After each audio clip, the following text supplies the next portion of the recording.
Cullen Voss had nothing left but a busted knife and a sunburn deep enough to blister bone. Yet he dragged himself out of the sand with one thing keeping him alive: the names of the 5 men who left him to die, and what he'd do to each of them when he got back. The sun beat down on the mesquite wastes like a blacksmith's hammer on hot iron. Nothing moved except the lizards darting between rocks and the vultures circling high above, their shadows like dark promises. This was Cullen Voss's land. He knew every canyon, every dry creek bed, every patch of prickly pear. He'd spent years building a life here, carving out a ranch from the unforgiving landscape. Cullen wasn't a big man, but he was strong, his hands calloused from years of hard work. He had eyes the color of the desert sky after a storm and a beard that hid a jaw as tough as granite. He was known for being fair, a man of his word. If he shook your hand, you could take it to the bank. He helped his neighbors even when they didn't deserve it. He was the kind of man who would share his last canteen of water with a stranger. He wasn't a saint, though. He could be stubborn as a mule and had a temper that could flare up like a wildfire if pushed too far. But mostly, Cullen just wanted to be left alone to tend his cattle and live in peace. He'd come to the mesquite wastes seeking that peace, running from a past he didn't like to talk about. He'd seen things, done things he wasn't proud of. The quiet life of a rancher was his way of making amends, of building something good out of the ashes of his former life. But the peace he craved was about to be shattered. As he rode through a narrow canyon, the sun glinting off his rifle scabbard, a shout echoed from the rocks above. Before he could react, gunfire erupted, the bullets kicking up dust around him. His horse reared, screaming, and Cullen was thrown to the ground, the wind knocked out of him. He looked up to see them, men he'd shared meals with, men he'd helped when they were down on their luck, men he thought were his friends. Jedediah Smith with his greasy grin, Silas Pike always looking shifty-eyed. And worst of all, Caleb Johnson, who Cullen had once considered a brother. Their faces were hard, their eyes filled with greed. This wasn't a mistake. This was a betrayal. They dragged him to his feet, disarmed him, and took his horse. Jedediah spat on the ground near Cullen's boots. "This is our land now, Voss," he sneered. "You're not welcome anymore." Then they left him there in the scorching heat with nothing but the clothes on his back, a broken boot knife hidden in his sock, and the knowledge that the men he trusted had left him to die. The vultures circled lower. The dust settled, but the ringing in Cullen's ears didn't. He lay on the ground, tasting blood and dirt, the hot sun already burning his skin. He tried to move, but a sharp pain shot through his shoulder. He'd been hit, but not badly. He was alive for now. He watched as Jedediah, Silas, and Caleb rode away, their laughter echoing in the canyon.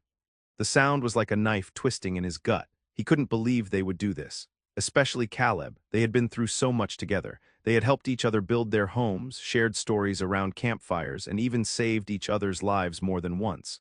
Cullen remembered one time when Caleb had been bitten by a rattlesnake.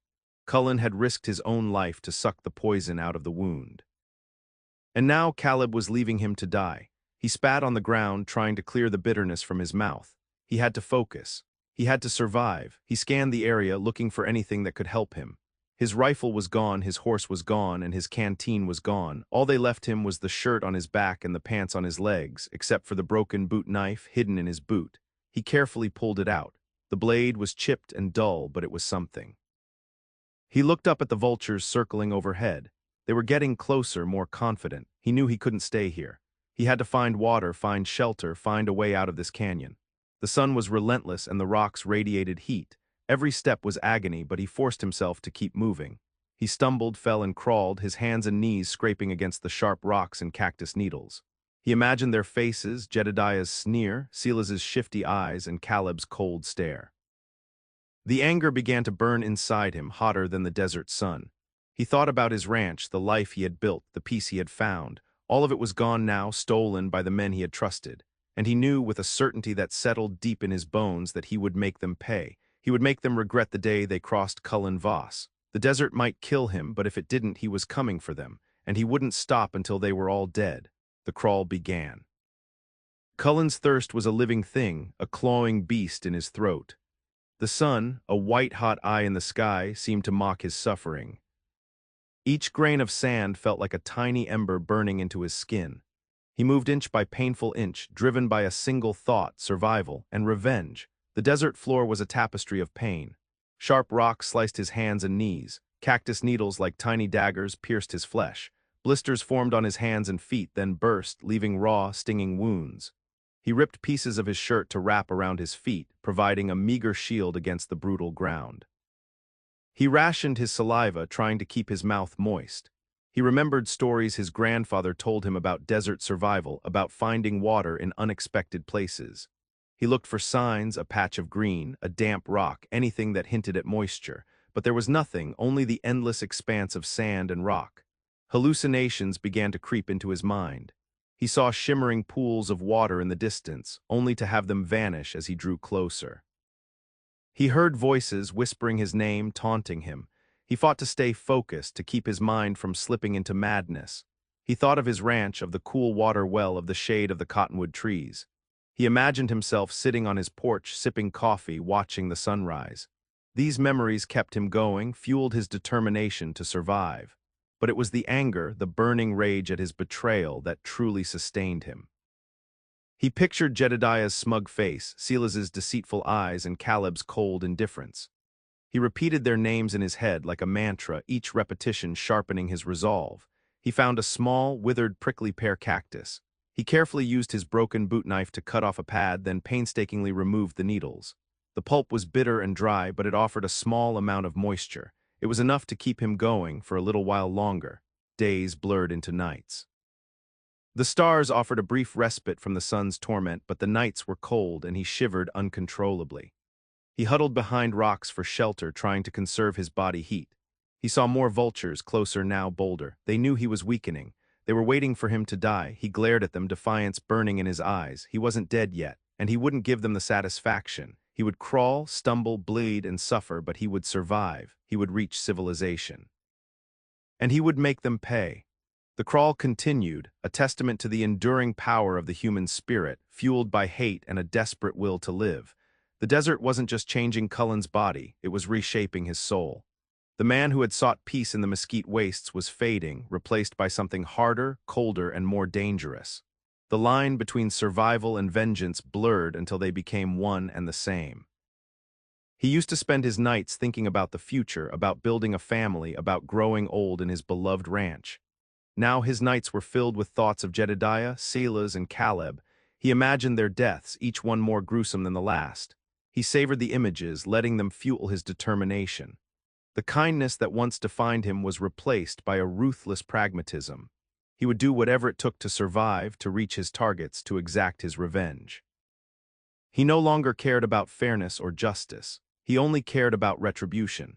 He practiced sharpening his broken boot knife on rocks, honing the dull blade until it gleamed in the sun. It was more than just a tool, it was a symbol of his transformation. He was sharpening his hate, honing his will, preparing himself for the bloody path ahead. He started talking to himself, whispering threats and curses into the empty desert air. His voice grew raspy and cracked, but he didn't care. He needed to hear the words to remind himself of his purpose. He remembered the stories his father used to tell him about the Apache warriors, about their ability to endure hardship and their unwavering commitment to revenge. He channeled their spirit, embracing their ruthlessness. He was no longer Cullen Voss, the rancher. He was a ghost, a shadow, a predator stalking his prey. The desert stripped away his humanity, leaving behind only the raw, primal instinct for survival and the burning desire for revenge. He became a creature of the mesquite wastes, as unforgiving and relentless as the landscape itself. He stopped feeling pity even for himself. The pain was just a reminder of what they had done to him, a fuel for his rage. He welcomed the suffering, embraced the darkness. It was making him stronger, preparing him for the final confrontation. He knew that when he finally reached civilization, he would be a different man. The peace he had sought would be gone, replaced by a thirst for vengeance that could never be quenched, but he didn't care. He had been betrayed, left for dead, and robbed of everything he held dear. He deserved his revenge, and he would have it no matter the cost. The transformation was complete. Cullen Voss was gone. The ghost had arrived. He limped into redemption, a town that lived up to its name for no one. The saloon, the last chance, was the only place open at that late hour, light spilling out onto the dusty street like a beacon. Cullen, gaunt and scarred, pushed through the swinging doors. The piano player stopped mid-chord and a hush fell over the room. He looked like death warmed over. His clothes were torn and caked with dirt, his face weathered and lined, his eyes burning with a cold fire. He scanned the room, taking in the faces of the gamblers, drunks, and outlaws who populated the saloon.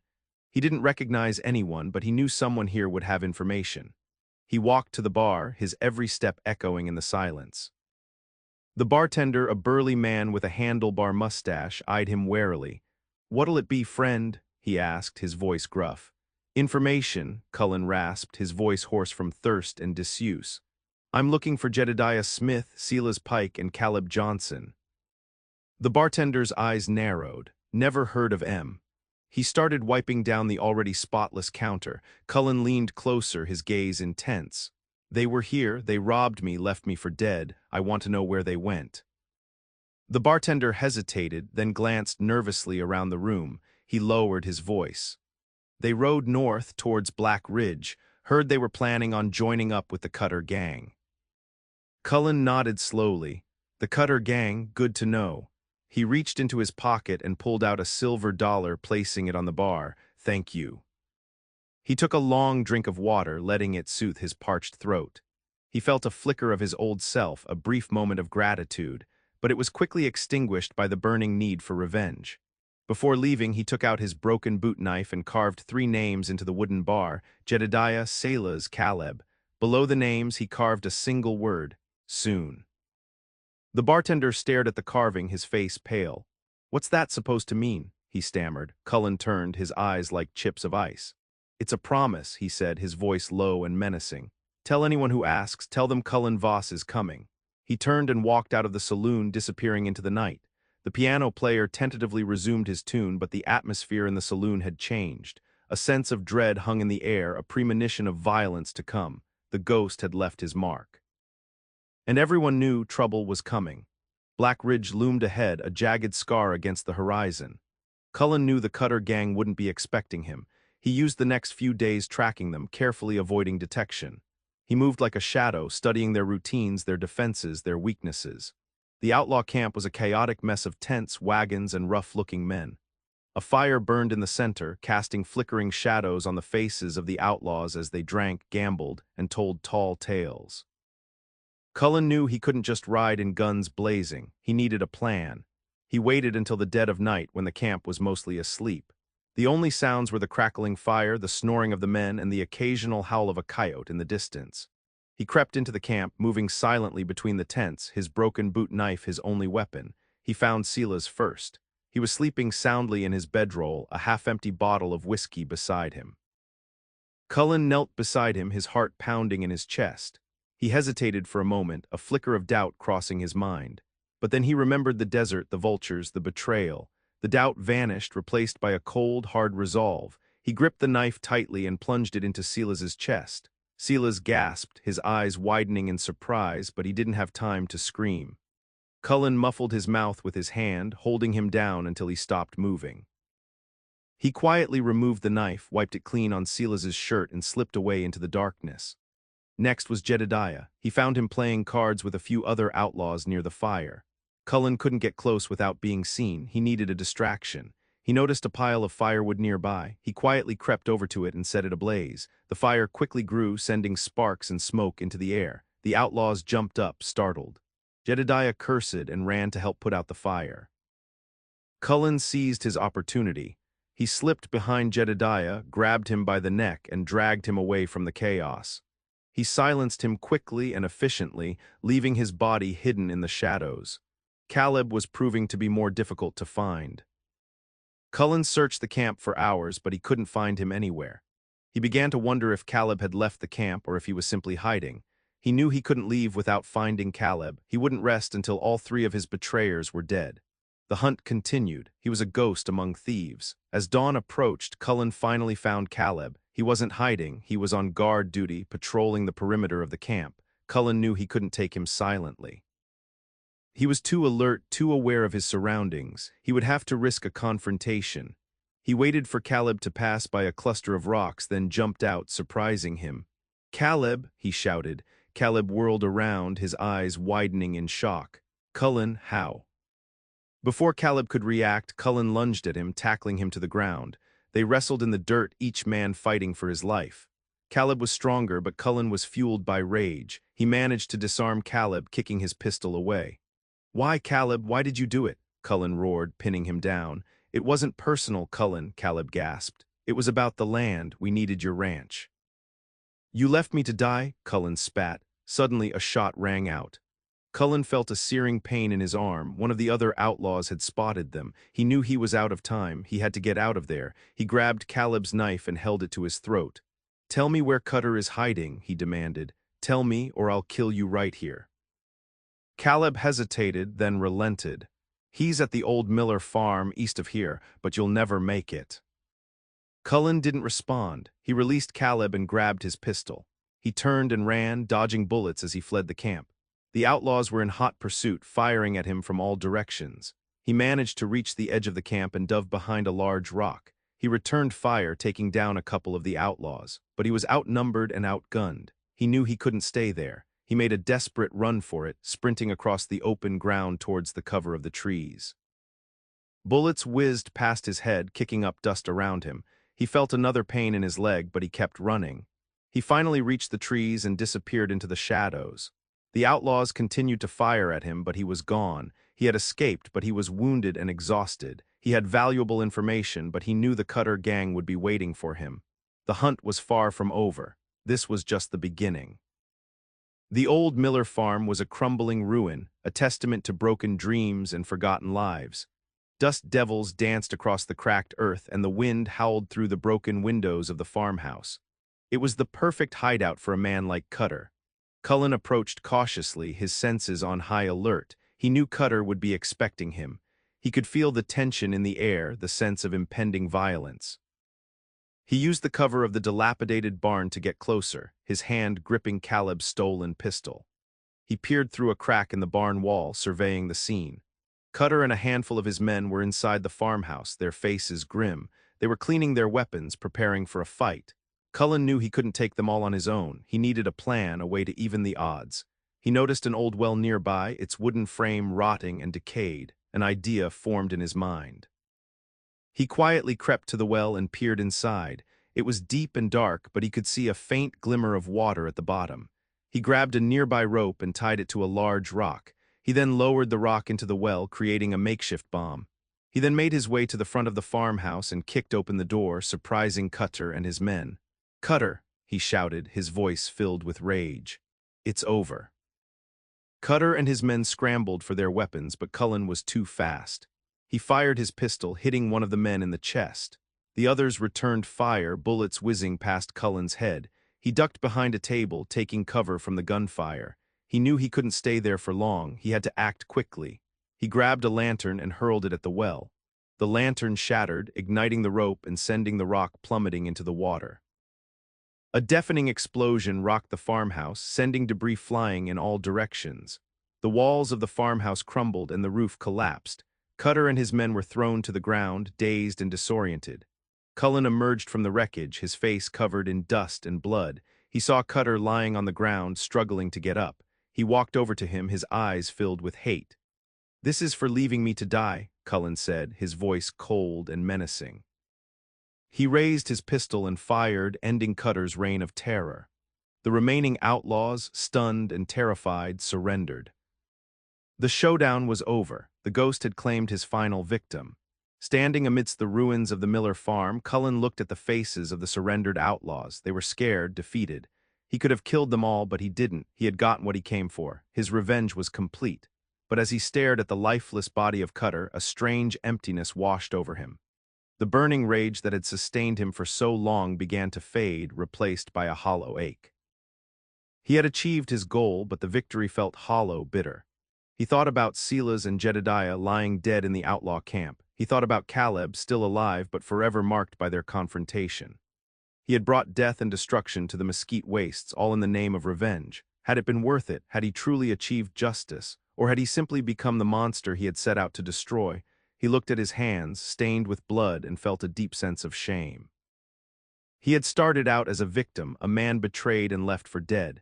But he had become something else, something darker, something more dangerous. He had allowed his anger to consume him, to transform him into a ghost, a relentless killing machine. He remembered the peace he had sought in the mesquite wastes, the quiet life he had craved. All of that was gone now, lost forever in the pursuit of vengeance. He had won his battle, but he had lost himself in the process. He looked up at the sky, the sun setting on the horizon, casting long shadows across the land. He felt a profound sense of loneliness, a deep longing for the man he used to be. He knew he could never go back to his old life. He was forever changed, scarred by the desert, tainted by violence. He had crossed a line and there was no turning back. He had defeated his betrayers, but at what cost? Had revenge truly brought him satisfaction? The answer was clear. It hadn't. It had only left him empty, broken, and alone. Justice may have been served, but it tasted like ash in his mouth. The ghost had won, but Cullen Voss had lost. Cullen surveyed the scene one last time, the wreckage of the farmhouse, the surrendered outlaws, the lifeless body of Cutter. He knew the authorities would arrive soon. He had no desire to stick around and explain himself. He was done with this place, done with this life. He found a horse among the outlaws' mounts, a sturdy-looking Appaloosa. He mounted it, his body aching, his spirit weary. He turned the horse towards the setting sun and rode away, leaving the Miller farm and its grim aftermath behind. He didn't know where he was going. He didn't have a plan. All he knew was that he couldn't stay in the mesquite wastes. It was no longer his home. It was a place of death, betrayal, and lost innocence. He rode for days, traveling through desolate landscapes, haunted by memories of his past. He thought about his ranch, about Caleb, about the life he had lost. He wondered if he would ever find peace again. He knew he could never erase the things he had done, the lives he had taken. The ghost would always be a part of him, a dark shadow lurking beneath the surface. But he hoped that someday, somehow, he could find a way to atone for his sins. Maybe he would become a bounty hunter, tracking down criminals and bringing them to justice. Maybe he would join the army, fighting for a cause greater than himself. Or maybe he would simply wander the West, helping those in need, seeking redemption in acts of kindness.